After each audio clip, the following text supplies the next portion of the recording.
Les cycles de la violence, c'est comme un escalier. Donc, ça commence toujours par de la violence psychologique. Par la suite, s'installe la violence verbale. C'est pas dans tous les cas que ça va jusqu'à de la violence physique. Dans mon cas, il y a eu donc de la violence psychologique, de la violence verbale, de la violence physique. Il y a eu aussi de la violence économique et de la violence sexuelle. Donc, les différents cycles de violence, je les ai tous connus. Et ils étaient déjà tous installés au moment où on a décidé de fonder une famille. Suite à ma séparation, on m'a souvent posé la même question. Si ton ex-conjoint était déjà violent, pour quelle raison as-tu quand même décidé de fonder une famille, d'avoir des enfants avec lui? Tu sais, Audrey, à cette époque-là, j'étais profondément convaincue que je le quitterais jamais. J'étais profondément convaincue que j'aurais jamais le courage de mettre fin à cette relation-là. Et j'étais profondément malheureuse. Je me sentais profondément seule. Et évidemment, lui avait envie d'avoir des enfants. Et je me suis dit, ben, pourquoi pas?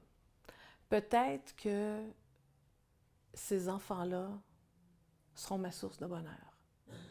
Peut-être que ces enfants-là vont m'aimer véritablement pour qui je suis. Alors que dans le quotidien, j'ai seulement l'impression d'être méprisée. Donc, est-ce de bonnes ou de mauvaises raisons d'avoir des enfants?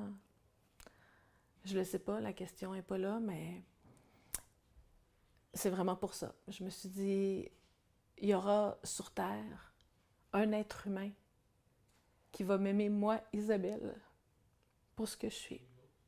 Avec mes qualités, avec mes défauts, que peu importe ce que je vais faire, cette personne-là, de façon inconditionnelle, va m'aimer. Alors, c'est la raison pour laquelle j'ai décidé d'avoir des enfants. Avec du recul, aujourd'hui, je me dis que c'est le plus beau cadeau que j'ai pu m'offrir parce que, bon, oui, mes enfants me rendent heureuse. Et je pense qu'entre autres, la présence de mes enfants m'ont donné le courage de mettre fin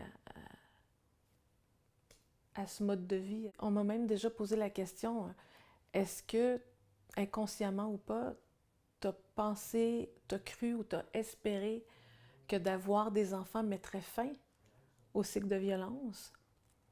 Et non, pas du tout. Pas du tout, et j'irais même jusqu'à dire, Audrey, que même enceinte, ça n'a jamais empêché mon ex-conjoint d'être violent physiquement avec moi. Je me rappellerai toute ma vie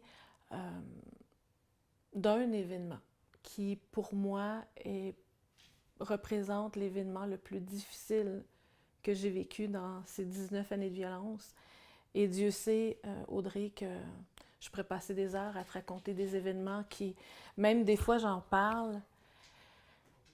Et c'est difficile de dire, waouh, c'est de moi que je suis en train de parler, c'est de ma vie, j'ai vraiment vécu ça. C'est pas un film qu'on est en train de regarder, là, c'est la réalité, là. Ça fait partie de mon parcours. Mais je me rappelle d'un événement où j'ai 3 enfants et mon plus jeune avait 4 mois et mon ex me frappait pendant que je tenais notre bébé dans mes bras. Alors non, la présence de mes enfants ou même pendant que j'étais enceinte, est-ce que ça réduit les événements de violence? Non, pas du tout.